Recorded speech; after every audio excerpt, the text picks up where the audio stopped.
राष्ट्रपति के साथ प्रधानमंत्री नरेंद्र मोदी की वार्ता। आतंकवाद के खिलाफ भारत के साथ दिखा पराग्वे। प्रधानमंत्री ने अंतर्राष्ट्रीय वायु परिवहन संघ की बैठक में लिया हिस्सा। स्थायी विकास लक्ष्य विषय पर रांची में हुई कार्यशाला। वित्त मंत्री राधाकृष्ण किशोर ने कहा, अगले 10 वर्षों के लिए बुनियादी विकास के रोड मैप पर काम कर रही है सरकार।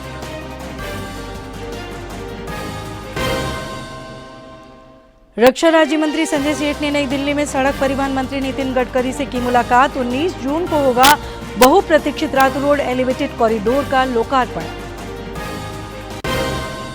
और भाजपा के प्रदेश अध्यक्ष बाबूलाल मरांडी को जानलेवा हमले का खतरा।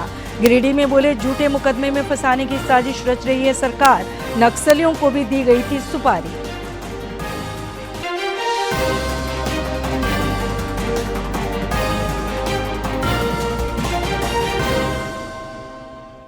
नमस्कार, प्रादेशिक समाचार में आपका स्वागत है। समाचारों के साथ मैं हूं सरोज झा और अब समाचार विस्तार से।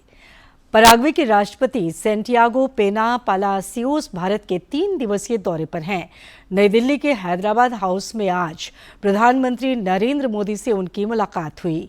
इस दौरान प्रतिनिधिमंडल स्तर की वार्ता में द्विपक्षीय संबंधों के विभिन्न पहलुओं की समीक्षा की गई। प्रधानमंत्री नरेंद्र मोदी ने इस अवसर पर कहा कि दोनों देशों के पास डिजिटल प्रौद्योगिकी, कृषि, रक्षा, रेलवे और अंतरिक्ष सहित कई क्षेत्रों में अपार संभावनाएं हैं। उन्होंने कहा कि भारत और पराग्वे आतंकवाद के खिलाफ लड़ाई में एक साथ है। आपका और आपके डेलीगेशन का भारत में हार्दिक स्वागत है। पराग्वे दक्षिण अमेरिका में हमारे महत्वपूर्ण पार्टनर्स में से है। हमारा भूगोल भले ही अलग हो, लेकिन हमारे लोकतांत्रिक आदर्श और जन कल्याण की एक ही सोच है। एक्सेलेंसी, आपकी यात्रा बहुत ही ऐतिहासिक है। दूसरी बार पराग्वे के किसी राष्ट्रपति की भारत यात्रा हो रही है। एक्सेलेंसी, मुझे खुशी है कि आपके साथ सीनियर मंत्री, अच्छा एक बड़ा ताकतवर डेलीगेशन आपके साथ आया है। आप केवल दिल्ली नहीं बल्कि मुंबई भी जा रहे हैं। इससे आपसी संबंधों को प्रगाढ़ करने की आपकी प्रतिबद्धता बिल्कुल स्पष्ट है। प्रधानमंत्री नरेंद्र मोदी ने आज नई दिल्ली में अंतर्राष्ट्रीय वायु परिवहन संघ के वार्षिक बैठक को संबोधित किया। इस 3 दिवसीय वार्षिक सम्मेलन में दुनिया भर के 1700 प्रतिनिधि शामिल हो रहे हैं। इस दौरान विमानन उद्योग पर मंथन होगा।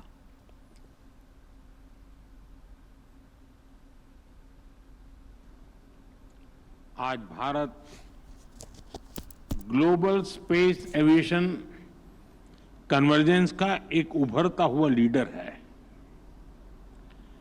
पिछले 1 दशक में भारत की सिविल एविएशन सेक्टर में ऐतिहासिक उड़ान से आप सब भली भांति परिचित हैं। साथियों, ये समिट, ये डायलॉग एविएशन के साथ ही ग्लोबल कोऑपरेशन, क्लाइमेट कमिटमेंट्स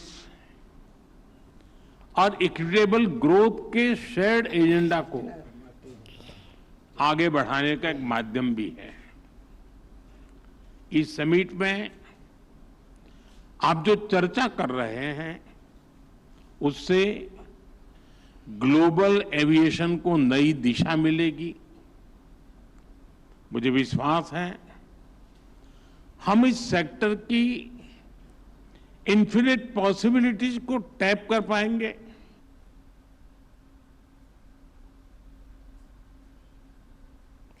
योजना एवं विकास विभाग की ओर से रांची में आज स्थायी विकास लक्ष्य विषय पर राज्य स्तरीय कार्यशाला का आयोजन किया गया। इस दौरान वित्त मंत्री राधाकृष्ण किशोर ने कहा कि अगले 10 वर्षों के लिए बुनियादी विकास के रोड मैप पर सरकार काम कर रही है। उन्होंने टिकाऊ विकास के लिए विधायिका और कार्यपालिका में समन्वय पर भी जोर दिया। देश के सभी राज्यों का विकास और समन्वय जरूरी है। फिलहाल 2030 को लक्ष्य बनाकर एक डाटाबेस तैयार किया गया है, जिस पर सभी राज्यों को लक्ष्य की दिशा में आगे बढ़ना है। इसी संदर्भ में योजना एवं विकास विभाग की ओर से रांची में एक कार्यशाला का आयोजन किया गया। कार्यशाला का विषय था building a sustainable Jharkhand global goals local solutions. कार्यशाला के दौरान कई वक्ताओं ने अपने विचार रखे। बतौर मुख्य अतिथि मौजूद वित्त सह योजना एवं विकास मंत्री राधाकृष्ण किशोर ने कहा कि राज्य में टिकाऊ विकास के लिए विधायिका और कार्यपालिका में समन्वय जरूरी है। होना चाहिए, डेवलपमेंट रिलेशन होना चाहिए कार्यपालिका और विधायिका के बीच।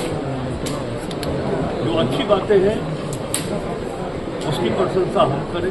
मंत्री श्री किशोर ने आगे कहा कि राज्य सरकार अगले 10 वर्षों का लक्ष्य निर्धारित कर शिक्षा, स्वास्थ्य, जल संचयन और कृषि उत्पादन बढ़ाने जैसे महत्वपूर्ण विषयों पर फोकस कर रही है। ये बड़ा अच्छा और ये पहली शुरुआत है हमारे विभाग की, और आगे आने वाले समय में कितना बेहतर करें। मुख्यमंत्री श्री हेमंत सोरेन जी का एक दिशा निर्देश है कि झारखंड राज्य के वैसे वर्ग, चाहे वो किसी भी जाति, आदिवासी हो, हरिजन हो, सामान्य रूप से जो जातियां हैं जो आर्थिक रूप से कमजोर हैं, पिछड़ी जाति के लोग हैं, अकलियत के लोग हैं, उनका आर्थिक उत्थान हम कैसे करें। अपने संबोधन में राज्य की मुख्य सचिव अलका तिवारी ने कहा कि हालांकि विकास के मामले में पूरे देश के परिप्रेक्ष्य में झारखंड अन्य कई राज्यों से पीछे है, फिर भी हम यदि सकारात्मक विचारों के साथ मेहनत करें तो लक्ष्य पाना कठिन भी नहीं है। इंडेक्स में झारखंड का performance compare to other states बहुत अच्छा नहीं रहा है, तो उसे एक्सेप्ट करने में हमें कोई हिचक नहीं होनी चाहिए। तो अभी मुझे लगता है जब लगभग 2/3 समय बीत चुका है और लगभग 5 से 6 वर्ष बाकी हैं।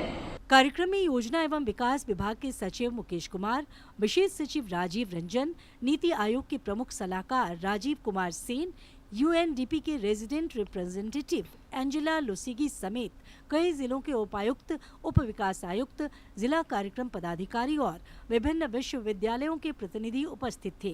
कार्यक्रम के दौरान कई तकनीकी सत्र भी आयोजित किए गए। रांची से अवधेश गौतम की रिपोर्ट। ग्रामीण विकास मंत्री दीपिका पांडे सिंह ने कृषि विकास और किसान कल्याण पर जोर दिया है। उन्होंने आज गोड्डा जिला अंतर्गत महगामा के लकड़मारा स्थित चारू चित्रा पैक्स परिसर और डोए पंचायत सचिवालय में किसानों के बीच उन्नत किस्म के धान बीजों का वितरण किया। इस दौरान उन्होंने कहा कि सरकार का स्पष्ट संकल्प है कि हर किसान आत्मनिर्भर और समृद्ध बने।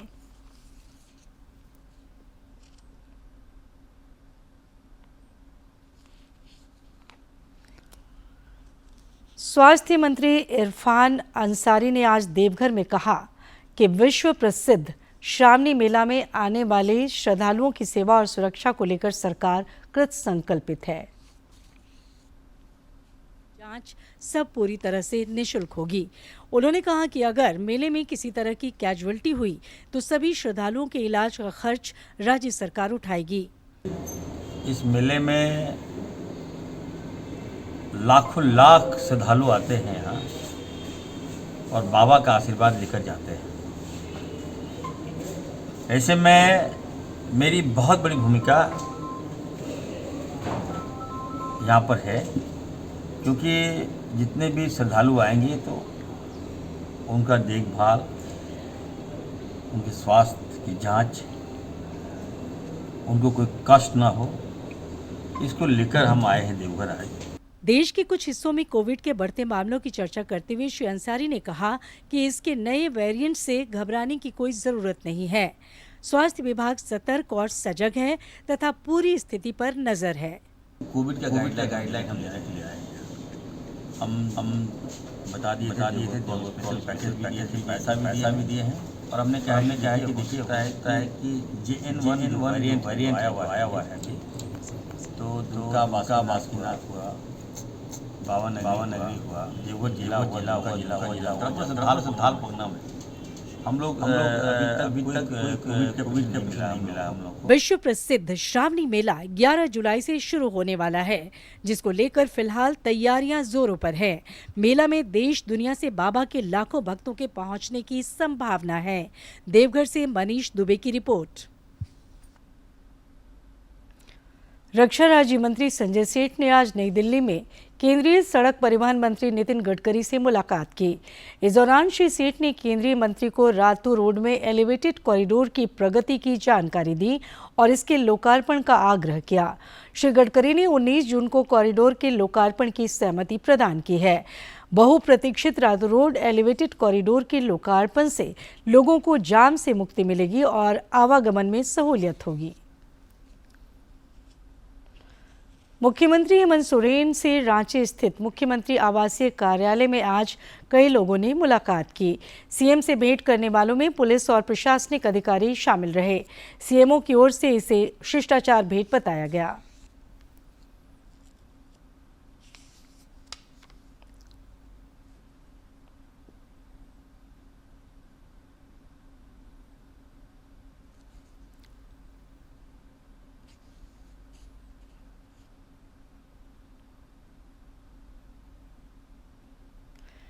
एक भारत श्रेष्ठ भारत के तहत राजभवन में आज तेलंगाना राज्य स्थापना दिवस मनाया गया।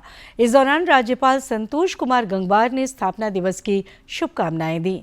उन्होंने सामूहिक प्रयास से देश और राज्य के विकास पर जोर दिया ताकि विकसित भारत का सपना साकार हो सके। राजभवन में तेलंगाना स्थापना दिवस के आयोजन के दौरान उपस्थित लोग राज्य की सांस्कृतिक विरासत और सृजनशीलता से भी अवगत हुए।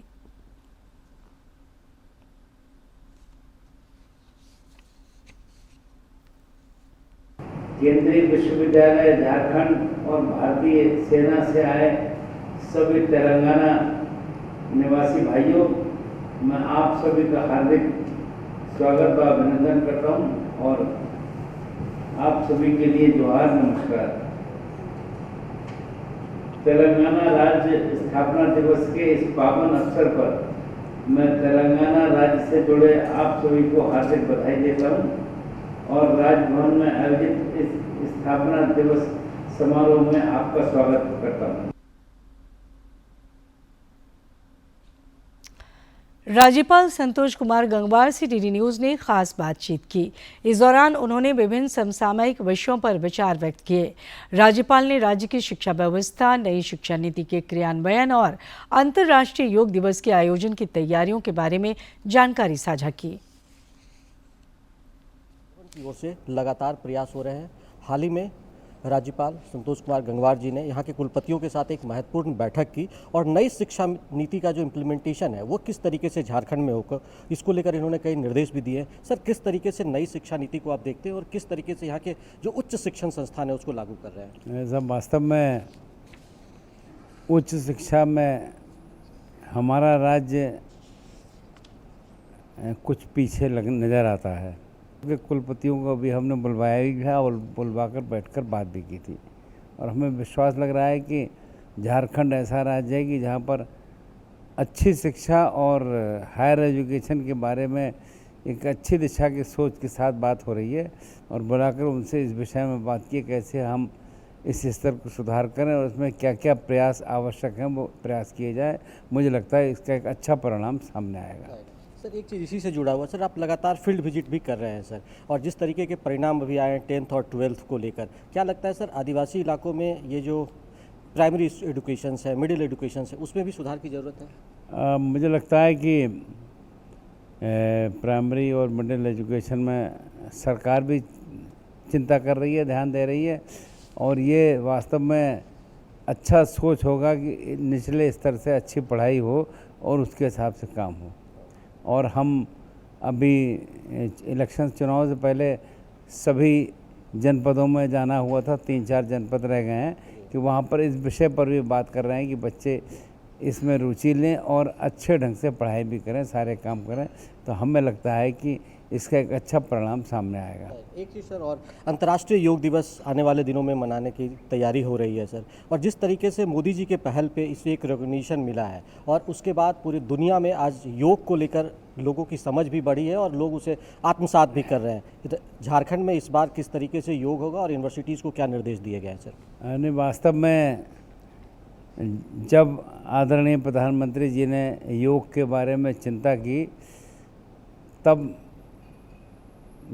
लग नहीं रहा था, पर अब पूरा विश्व इस दिशा में सक्रिय है और पूरा विश्व योग को ऐसा मान्यता दे रहा है, उसको अपने साथ जोड़ रहा है कि वास्तव में एक अच्छा कदम हिंदुस्तान ने और आदरणीय मोदी जी ने जो चलाया है उसको लोग पसंद कर रहे हैं। मुझे लगता है कि इसको अच्छा प्रयास भी और इसके बारे में सभी दुनिया के देश सहमत भी हैं और ये एक ऐसा कदम है कि जिससे आने वाले समय में और सक्रियता के साथ आगे बढ़ाया जाएगा, मैं ऐसा मानता हूँ। सर आखिरी सवाल, तेलंगाना स्थापना दिवस आज मनाया गया राजभवन में, ये किस तरीके की पहल है और एक भारत श्रेष्ठ भारत को किस नज़रिए से आप देखते हैं? ये राजभवन में हर राज्य का दिवस मनाया जाता है जिस दिन उसका गठन हुआ है और वास्तव में उस राज्य की संस्कृति और उस राज्य की सारी बातें, और यदि उस राज्य के लोग हमारे राज्य में रह रहे हैं उनको भी बुलाया जाए, उनसे बातचीत करी जाए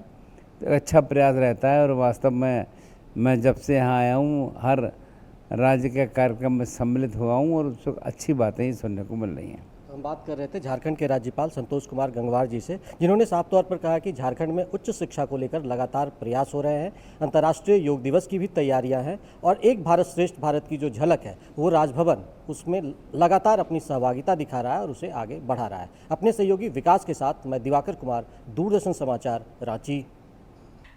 पाकिस्तान के आतंक परस्त चेहरे को बेनकाब करने के लिए भारत का 7 सर्वदलीय प्रतिनिधिमंडल इन दिनों विभिन्न देशों के दौरे पर है।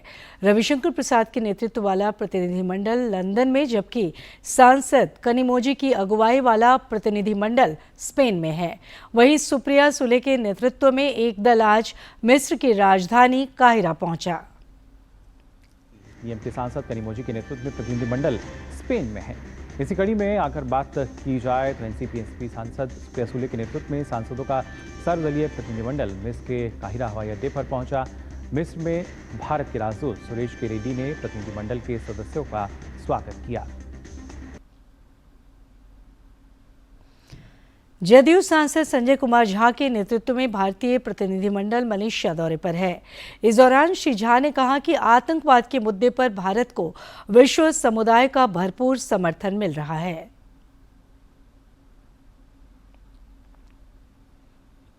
रूलिंग पार्टी के मेंबर ऑफ पार्लियामेंट थे, जो यहाँ के जो प्राइम मिनिस्टर जिस पार्टी के चेयर प्रेसिडेंट, उसी पार्टी के मेंबर ऑफ पार्लियामेंट और दूसरे लीडर्स इस मीटिंग में आए हुए थे।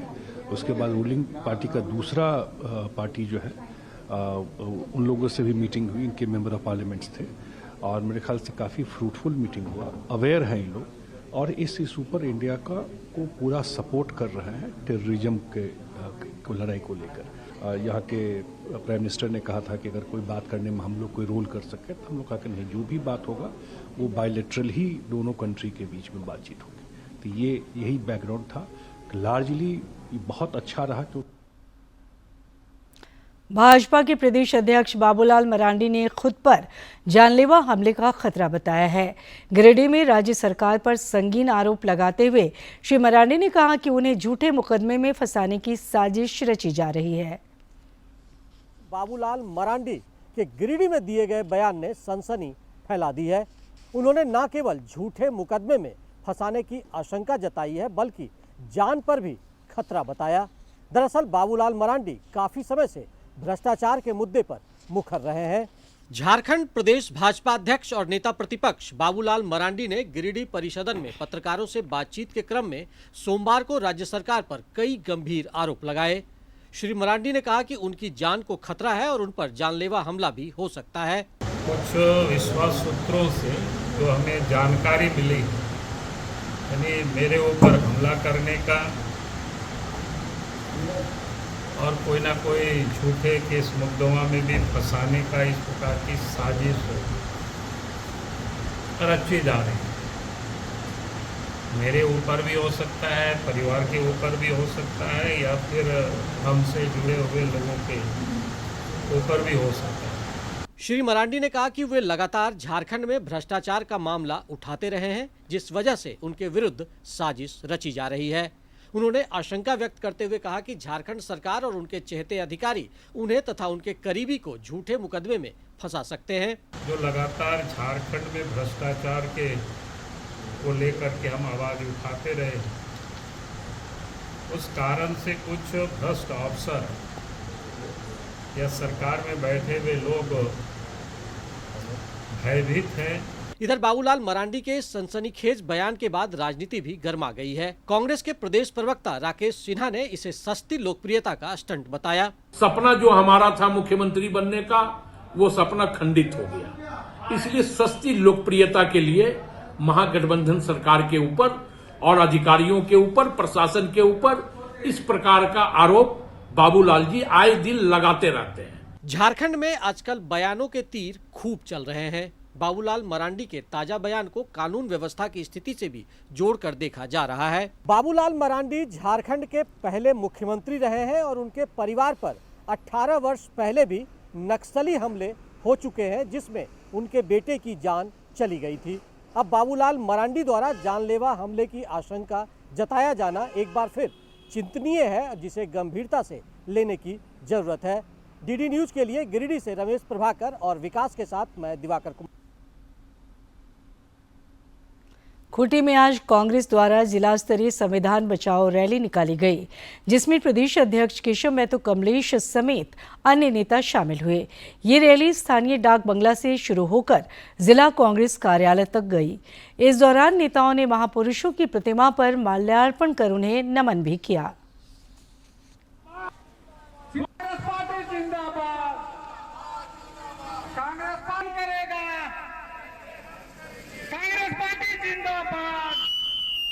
संकल्प लिया कि ये संविधान जो विश्व का सबसे महानतम संविधान है, सबसे श्रेष्ठ संविधान है, जिसमें भारत के सभी नागरिकों के हक और अधिकार का उल्लेख है, चाहे वो आदिवासी हो, दलित हो, पिछड़ा हो, अल्पसंख्यक हो, हिंदू, मुस्लिम, सिख, ईसाई, तमाम वर्ग के संप्रदाय के लोगों का उसमें हित सन्निहित है, जो सबों के मौलिक अधिकार की रक्षा करता है, एकता, समानता और अन्याय के विरुद्ध, अत्याचार के विरुद्ध लड़ने का अधिकार करता है।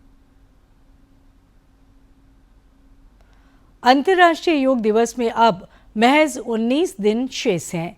नियमित योगाभ्यास से कई फायदे हैं। इससे कई घरों में किलकारियां तक गूंजी हैं। देवघर के बलियासी दंपति ऑनलाइन योगा क्लास संचालित करते हैं, जो कई लोगों के लिए काफ़ी लाभकारी साबित हुआ है। योगा क्लास के माध्यम से 20,000 से अधिक लोगों को योग और प्राणायाम का अभ्यास करा रहे हैं। योग शिक्षिका सोनी भारद्वाज ने कहा कि नियमित रूप से योगाभ्यास से कई घरों में किलकारियां गूंजी हैं। मैं योग मोदी जी से मैं प्रेरित हुई हूँ। मुझे खुद ही थायराइड थे, तो जब मैंने खुद को इससे ठीक किया, मतलब IVF फेल लोगों को नेचुरली कंसीव हुआ है, जिन्होंने उम्मीद छोड़ दी थी कि वो माँ बन सकती हैं, उनके घर में अभी बच्चों के हंसने रोने की किलकारियां तक गूंजती है। वहीं सोनी भारद्वाज के पति मनीष बलियासी ने कहा कि वे पिछले 7 वर्षों से योगाभ्यास से जुड़े हैं। योग से मानसिक शांति मिलती है और स्वास्थ्य लाभ होता है। उन्होंने बताया कि वे ऑनलाइन माध्यम कनाडा, US, दुबई समेत कई देशों के लोगों को नियमित रूप से योगाभ्यास कराते हैं। हमने देश और विदेश में जो बदलाव किए हैं, मुझे लगता है करीब 10,000 लोगों का डायबिटिक मैंने कंट्रोल किया, थायराइड की दवाइयाँ छूट गई लोगों की, कंसीविंग प्रॉब्लम जो काफ़ी ज़्यादा बढ़ रहा है महिलाओं में, उसे हम लोग सॉल्व कर पा रहे हैं। योग शिक्षक अभिषेक कुमार ने बताया कि बच्चों के लिए भी योग उतना ही जरूरी है जितना बड़ों के लिए। बच्चों के लिए ताड़ासन, बाण आसन आदि काफी फायदेमंद हैं। और बच्चों के लिए जो योगा होते हैं वो ताड़ आसन हो गया, बाल आसन हो गया, बटरफ्लाई कर सकते हैं, भ्रामरी प्राणायाम कर सकते हैं। ये सारे आसन बच्चों के लिए बहुत ही फायदेमंद होते हैं। नियमित रूप से योग कर रहे राजेश कुमार ने कहा कि 3 माह से वे नियमित रूप से योगाभ्यास कर रहे हैं, जिससे उनकी मधुमेह की बीमारी नियंत्रित है। पिछले 3 महीने से लगभग 30 से 40 मिनट पर डे में योग करता हूँ। आम जीवन में ये जो है, जिस तरह आदमी का जो पर डे नहाना, शौच करना, खाना खाना वो जरूरी है, उस तरह का योगा भी जरूरी है। कुल मिलाकर कहा जा सकता है कि योग ऐसी प्राचीन भारतीय पद्धति है जिसको आत्मसात कर दुनिया की सभी खुशियां हासिल की जा सकती हैं। डीडी न्यूज के लिए देवघर से मनीष दुबे की रिपोर्ट। सरायकेला उपायुक्त नीतीश कुमार सिंह ने आज सदर अस्पताल और सिविल सर्जन कार्यालय समेत स्वास्थ्य विभाग से जुड़े अन्य कार्यालयों का औचक निरीक्षण किया। इस दौरान उन्होंने साफ सफाई और अन्य व्यवस्थाओं में कई प्रकार की खामियां पाई। निरीक्षण के दौरान उपायुक्त ने कुछ कर्मचारियों की अनुपस्थिति पर नाराजगी जाहिर की और कार्रवाई का निर्देश दिया। हम लोग को करने की आवश्यकता है। उस क्रम में कुछ कर्मी अनुपस्थित पाए गए, उनके खिलाफ आवश्यक कार्रवाई की जाएगी और बाकी चीज़ें और जो भी कमियां देखी गई हैं उन सभी कमियों को हम लोग मिटाने का प्रयास करेंगे। पश्चिम सिंहभूम के जंगलों में बीते 30 मई को सर्च ऑपरेशन के दौरान घायल जवान को बेहतर इलाज के लिए एयरलिफ्ट कर रांची लाया गया है। उनका राउरकेला में इलाज चल रहा था। हालत में सुधार को नहीं देखते हुए उन्हें रांची के राज अस्पताल लाया गया है। एयरपोर्ट से अस्पताल तक उन्हें लाने के लिए ग्रीन कॉरिडोर बनाया गया।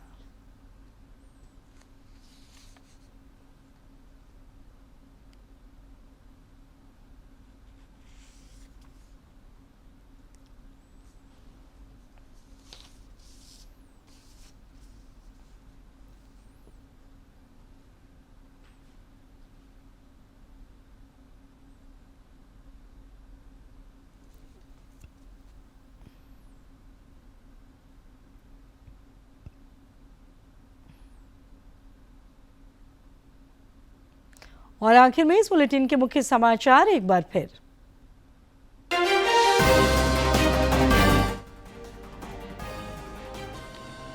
पराग्वे के राष्ट्रपति के साथ प्रधानमंत्री नरेंद्र मोदी की वार्ता। आतंकवाद के खिलाफ भारत के साथ दिखा पराग्वे। प्रधानमंत्री ने अंतर्राष्ट्रीय वायु परिवहन संघ की बैठक में लिया हिस्सा। स्थायी विकास लक्ष्य विषय पर रांची में हुई कार्यशाला। वित्त मंत्री राधाकृष्ण किशोर ने कहा, अगले 10 वर्षों के लिए बुनियादी विकास के रोड मैप पर काम कर रही है सरकार। रक्षा राज्य मंत्री संजय सेठ ने नई दिल्ली में सड़क परिवहन मंत्री नितिन गडकरी से की मुलाकात। 19 जून को होगा बहुप्रतीक्षित रातू रोड एलिवेटेड कॉरिडोर का लोकार्पण। और भाजपा के प्रदेश अध्यक्ष बाबूलाल मरांडी को जानलेवा हमले का खतरा। गिरिडीह में बोले, झूठे मुकदमे में फंसाने की साजिश रच रही है सरकार। नक्सलियों को भी दी गई थी सुपारी।